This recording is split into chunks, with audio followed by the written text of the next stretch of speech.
اگلا سوال ہے، کالجز اور یونیورسٹیز میں اسٹوڈنٹ آرگنائزیشنز پر پابندی کے حوالے سے علی بھائی کا کیا موقف ہے؟ آج کل اس حوالے سے خوب گرما گرمی جاری ہے، آپ کے خیال میں یہ پابندی اٹھنی چاہیے یا نہیں؟ یہ بھی مشکل سوال ہے جی.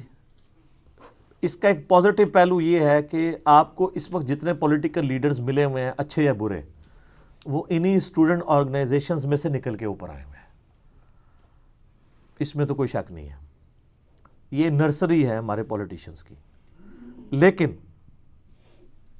اس صورت میں جب یہ اسٹوڈنٹ آرگنائزیشن کسی سیاسی جماعت کے ساتھ ڈیورنگ اسٹڈی ایفیلیٹ نہ ہو، مثلا میں آپ کو جماعت اسلامی کی مثال دیتا ہوں. اسلامی جمعیت طلبہ آپ کو پتہ ہے کہ ایک اسٹرانگ اسٹوڈنٹ آرگنائزیشن ہے پورے ملک کے اندر. این ای ڈی میں بھی ان کا ہولڈ تھا کراچی میں، پھر ایم کیو ایم آ گئی. پنجاب یونیورسٹی میں تو صرف جمعیت ہی تھی، آپ سمجھ لیں. انجینئرنگ یونیورسٹی لاہور میں، ٹیکسلا میں ایم ایس ایف بھی اور جمعیت بھی یہ رہے. ان کی ڈکلیئرڈ پالیسی تو یہ ہے کہ جو جمعیت کا رکن ہے نا، وہ کسی پولیٹیکل ایکٹیویٹی میں حصہ نہیں لے گا. جماعت اسلامی کا وہ پولیٹیکل ممبر نہیں ہوگا. اگر اسے جماعت اسلامی جوائن کرنی ہے تو پہلے اسے جمعیت کو ریزائن کرنا پڑے گا. لیکن یہ وضو زیادہ دیر قائم نہیں رہتا، یہ انوالو ہو جاتے ہیں اس طرح کی چیزوں کے اندر. آپ بتائیں پرائم منسٹر عمران خان صاحب اس وقت نئے نئے جب تھے، انہوں نے سیاسی جماعت بنائی 96 میں، تو ان کی خوب پٹائی بھی کی تھی جماعتیوں نے پنجاب یونیورسٹی میں. اس کی ویڈیو بھی رکھی ہوئی ہے. وہی یہودی ایجنٹ اور یہ وہ اس چکر میں پھر یہ والے معاملات بھی شروع ہو جاتے ہیں. سعد رفیق صاحب نے بہت زبردست نپی تلی تقریر کی ہے ہماری پارلیمنٹ پہ. باقی تو ماشاءاللہ سارے اس رو میں بہ گئے ہیں نا، کیا پیپلز پارٹی، کیا پی ٹی آئی، کیا نون لیگ، سارے کہہ رہے ہیں جی جماعتوں سے بندی اٹھائے، اسٹوڈنٹ آرگنائزیشن ہونی چاہیے. ایک اس بندے نے یہ تقریر کی ہے کہ اسٹوڈنٹ آرگنائزیشن ہو، لیکن یہ نہ دیکھیں، یہ بھی پھر ساتھ دیکھیے گا کہ یہ پابندی اٹھانے سے کہیں پھر اسٹوڈنٹس کی لڑائیاں پولیٹیکل ایفیلیشن پولیٹیکل جماعتوں کی بنیاد پہ نہ ہو. تو ہوتا ہی ایسے ہی ہے. ایم ایس ایف کیا ہے؟ مسلم لیگ کی مسلم اسٹوڈنٹ فیڈریشن. تحریک انصاف والوں نے آئی ایس ایف بنائی ہوئی ہے. اس طریقے سے جماعت اسلامی والوں نے اسلامی جمعیت طلبہ بنائی ہوئی ہے. تو پولیٹیکل ونگز تو خود بخود بن جاتے ہیں اور پھر ماشاءاللہ اسلحہ بھی آ جاتا ہے. الٹیمیٹلی ہم نے یہ دیکھا کہ پاکستان کے ماحول کے اندر ان چیزوں کا ہمیں فائدہ تو بہت کم ہوا ہے، نقصان زیادہ ہوا ہے. میں خود اس چیز کو سفر کر چکا ہوں. ہم جب انجینئرنگ یونیورسٹی میں پڑھتے تھے تو ہماری یونیورسٹی میں میرے جانے سے پہلے، میں تو 95 میں ایڈمٹ ہوا تھا، وہاں پہ ایڈمیشن میرا ہوا تھا، تو 91 میں وہاں پہ 2 ایم ایس ایف کے لڑکے اسلامی جمعیت طلبہ والوں نے قتل کیے تھے، 3. اور اس کی وجہ سے پھر جمعیت وہاں سے ختم ہو گئی اور پھر ایم ایس ایف والے منظر عام پہ آ گئے. اور پھر جب آپ کو پتہ ہے بے نظیر کی حکومت آئی تو 96 میں بے نظیر کی حکومت عروج کے اوپر تھی، تو وہ ایم ایس ایف کو مار کے پی ایس ایف بن گئی. وہی ان میں سے کئی لوگ پی ایس ایف میں چلے گئے اور میں نے یہ پھینٹیاں لگتے ہوئے خود دیکھی ہیں.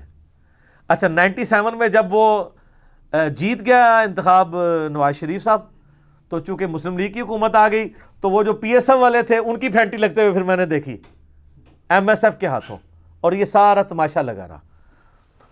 اس کا نقصان یہ ہوا کہ ہمارا وہ کورس جو 4 سال میں انجینئرنگ یونیورسٹی میں ختم ہوتا تھا وہ آلموسٹ 5 سال میں ختم ہوا. اور ہمارے بعد جب یہ تنظیموں پہ پابندی لگی تو اب 4 سال میں انجینئر بن کے نکل رہے ہیں. تو اوورآل تو ہم نے دیکھا ہے کہ ان چیزوں کے نقصان زیادہ ہوئے ہیں کیونکہ پولیٹیکل ایفیلیشن ہو جاتی ہے.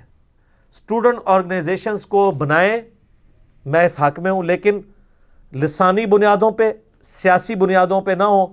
اور یہ نام بھی ختم کرے، اسلامی جمعیت طلبہ یا I S F, M S F, یہ تو ناموں میں ہی یہ بریلوی دیوبندی اہل حدیث ہی بن جاتا ہے نا، نام ہی ہے نا، ظاہر ہے وہ اٹیچڈ ہیں ان کے ساتھ. اس کی بجائے آرگنائزیشنز جو ہیں وہ اسٹوڈنٹ کی ویلفیئر کے پوائنٹ آف ویو سے ہوں. کیونکہ یہ بات بھی اپنی جگہ حقیقت ہے کہ یونیورسٹیز میں جو ملازمین ہیں وہ بھی فل بدماش بنے ہوئے ہیں. اسٹوڈنٹس اپنے جائز حق بھی ان سے نہیں لے پاتے. ایک ہاسٹل میں 5 سال میں نے گزارے ہیں، مجھے پتا ہے ہاسٹل کی زندگی میں کیا مشکلات آتی ہیں. ہاسٹل کا ایک وارڈن ہوتا ہے جو گورنمنٹ کی طرف سے گورنمنٹ سرونٹ ہوتا ہے، ملازم ہوتا ہے، لیکن وہ سمجھتا ہے میں مالک ہوں اس ہاسٹل کا، سرونٹ ہے، نوکر ہے گورنمنٹ کا، ہمارا نہیں، گورنمنٹ کا. جس کی وہ تنخواہ لے رہا ہے کہ اگر کہیں پہ کوئی واش روم خراب ہے, کہیں پہ لوٹا نہیں ہے, پانی نہیں ہے, تو اس کو ارینج کرے, گیزر خراب ہے سردیوں میں گیزر کو ارینج کرے. ان کو جا کے کوئی شکایت کرتا تھا تو وہ آگے کتے کی طرح پڑتے تھے. اور اگر ہاسٹل کے اندر 2-3 ہاسٹل میں ملا کے کوئی ایمبولینس ہے تو وہ ان کے ذاتی کاموں میں لگی ہوتی تھی. اگر کوئی بچہ بیمار ہو گیا اس کو ہاسپٹل لے کے جانا ہے تو وہ انہوں نے اپنے ذاتی استعمال میں لائے ہوتے ہیں چیزیں. تو جب اسٹوڈنٹ آرگنائزیشنز ہوتی ہیں نا, اس کا فائدہ یہ ہوتا ہے کہ وہ پھر آرگنائزڈ فارم میں اس معاملے کو ہائی لائٹ کرتے ہیں. اور پھر جب آرگنائزڈ فارم میں ہائی لائٹ ہوتی ہے پھر کلاسوں کا بائیکاٹ ہو جاتا ہے. آرگنائزڈ آرمڈ کنفلکٹ نہیں ہوتا کہ جی کل کلاس نہیں ہوگی, یونیورسٹی بند. اب جب وائس چانسلر کو یہ بات پتہ چلتی ہے یونیورسٹی بند, تو اس کو چانسلر یعنی گورنر بلا کے پوچھتا ہے تیری یونیورسٹی کیوں بند ہے. یہاں پہ بھی آپ پتہ ہے نا, چھوٹی سی خبر لگ جائے نا ڈی سی کو ہاتھ پاؤں پڑ جاتا ہے. میڈیا بڑی نعمت ہے سر, اور سوشل میڈیا تو اس سے بڑی نعمت ہے, نور علی نور. یہ سوشل میڈیا نہ ہو تو کئی ایک مظلومین کی آواز جو اٹھائی جا رہی ہے ان کو کوئی پوچھے تک نہ, اور کئی سیاسی لیڈر جو بیان اپنے بار بار بدلتے رہتے ہیں ان کو ان کی شکل کوئی نہ دکھائے. ان کی اصلیتیں بھی اس کی برکت سے ہیں, جہاں نیگیٹو چیزیں پازیٹو چیزیں بھی ہیں. تو وہ پھر جب ہائی لائٹ ہوتی ہے پھر وہ پوچھتے ہیں, اس لیے وہ ڈرتے رہتے ہیں یار کہیں کوئی ایسی حرکت نہ ہو جائے, کلاس نہ ہو, پیپر کا بائیکاٹ ہو گیا تو پھر کیا ہوگا. لیکن اس میں پھر نیگیٹو چیزیں بھی ہوتی ہیں. ہمارا سیکنڈ ایئر میں ڈرائنگ کا پیپر تھا, تو ہماری کلاس کا جو سی آر تھا نا, کلاس ریپریزنٹیٹیو, اس کی اس ٹیچر کے ساتھ نہیں بنتی تھی. تو ان لوگوں نے پہلے ہی, وہ سیاسی لیڈر بھی تھا, انہوں نے پہلے ہی طے کیا تھا کہ اس کے پیپر کا بائیکاٹ کرنا ہے ہم نے. پیپر بائیکاٹ ہونا تو ٹیچر کے لیے تو بے عزتی ہوتا ہی ہے, اسٹوڈنٹ کے لیے جو عذاب بن جاتا ہے, کیونکہ وہ پھر 3-4 مہینے کے بعد ریوائز اس کی ڈیٹ آ رہی ہوتی ہے, پھر تیاری کی ہوتی ہے, دوبارہ آتے ہیں. تو اس نے وہ بائیکاٹ کروا دیا. پھر ہم لوگ بھگتے رہے. پہلے تو یہ کیس چلا کہ جی ساروں کی سپلی لگے گی. ہم لوگوں کی تو اب سپلی لگی نہیں ہوئی تھی, تو وہ پتہ ہے آنرس کی ڈگری ختم ہو جاتی ہے. بہت شکر ہے بچ گئی. تو اس طرح کی بھی لوگ حرکتیں کر جاتے ہیں, اس چیز کو بھی کنٹرول کرنے کی ضرورت ہے. بہرحال پھر جب بعد میں یہ تھوڑا معاملہ ٹھنڈا ہوا, سیاسی جو گہما گہمی جب ختم ہوئی, پابندیاں لگنی شروع ہوئی 99 میں, آپ کو پتہ ہے ماشاء اللہ لگ گیا, تو وہ ساری آرگنائزیشن ختم ہو گئی. پھر میں سی آر بن گیا کلاس کا. وہ کلاس نے کنسنسس کے ساتھ کہ جی ان کو بنا دیتے ہیں. یعنی وہ مجھے اس وجہ سے بنایا کہ ذرا میں ایکٹیو اسٹوڈنٹ تھا, پوزیشن ہولڈر بھی تھا اس حوالے سے.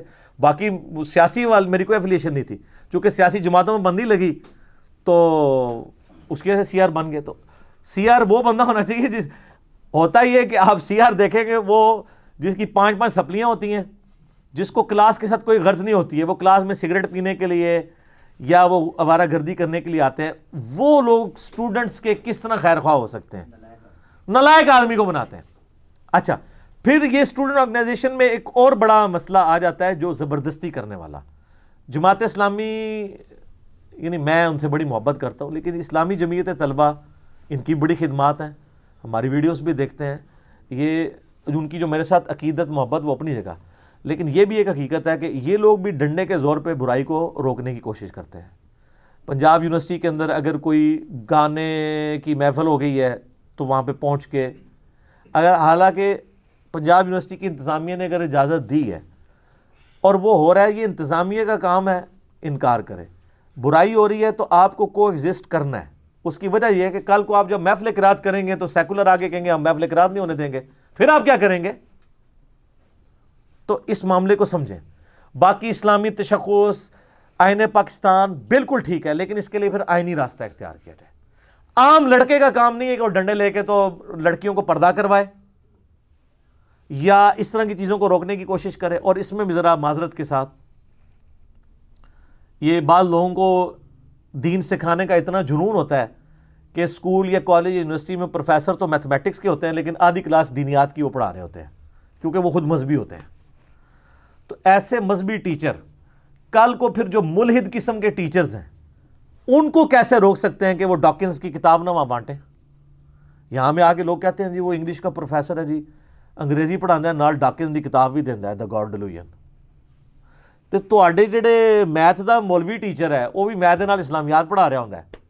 اسلامیات صرف اسلامیات کے ٹیچر کو پڑھانے دیں. نہ یہ انگریزی والے ٹیچر کا کام ہے کہ وہ ڈاکنز کی کتاب دے, نہ یہ میتھ کے ٹیچر کا کام ہے کہ کوئی مذہبی لیکچر وہاں دینا شروع کر دے. اس طرح یہ وہی چیز ہے جو ہم اپنے بڑوں کو بھی سمجھا رہے ہوتے ہیں کہ فوج اپنا کام کرے، پولیٹیشنز اپنا کام کریں، علماء اپنا کام کرے، بیوروکریسی اپنا کام کرے، اور سب سے بڑھ کے جوڈیشری بھی اپنا کام کرے. ٹھیک ہے، باقی انشاءاللہ تعالیٰ اگلی دفعہ کریں گے. ٹھیک ہے جی، اللہ تعالیٰ سے دعا ہے جو حق بات میں نے کہی اللہ تعالیٰ ہمارے دلوں میں راسخ فرمائے. اگر جس بات میں میرے منہ سے کوئی غلط بات نکل گئی اللہ تعالیٰ ہمارے دلوں سے معاف کر دے. ہمیں کتاب و سنت کی تعلیمات پر عمل کر کے دوسرے بھائیوں تک پہنچانے کی توفیق عطا فرمائے. سبحانک اللہم و بحمدک، اشہد ان لا الہ الا انت، استغفرک و اتوب الیک، وما علینا الا البلاغ المبین. جزاک اللہ خیر. جزاکم اللہ خیرا.